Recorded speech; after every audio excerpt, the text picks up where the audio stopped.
বিসমিল্লাহির রহমানির রহিম। আজকে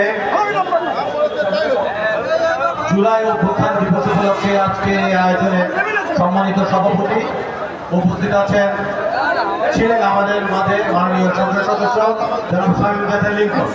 আমি প্রথমেই অনেকগুলো ভূমিকায় যাচ্ছিলাম। প্রথমে আমি জানাচ্ছি জুলাই যোদ্ধাদের এখানে যারা উপস্থিত আছেন সবাইকে জানাচ্ছি শুভেচ্ছা, এবং আজকে যারা উপস্থিত আছেন আমাদের সামনে সবাইকে জানাচ্ছি আসসালামু আলাইকুম।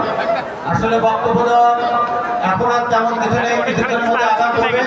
শুধুমাত্র এটুকু বলতে চাই, জুলাইয়ের চেতনাকে ধারণ করে আগামী দিনে আমাদের জনাব তারেক রহমানের নেতৃত্বে বাংলাদেশ বিনির্মাণে আমরা চাই, আমরা বিএনপি যারা করি, বিএনপিকে যারা ভালোবাসি, সততার সাথে আগামী পথে আমরা দেশকে বিনির্মাণ করার জন্য তারেক রহমানের হাতকে শক্তিশালী করতে চাই।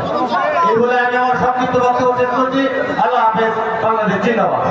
ধন্যবাদ। দুবাইকে এখন জন্য অনুরোধ করছি বাংলাদেশ জাতীয় দল গ্রামীণ যুব শাখার সম্মানিত সহসভাপতি সাবেক উপজেলা চেয়ারম্যান জনাব ফারুক আহমেদ এবং আগামী দিনে চেয়ারম্যান প্রার্থী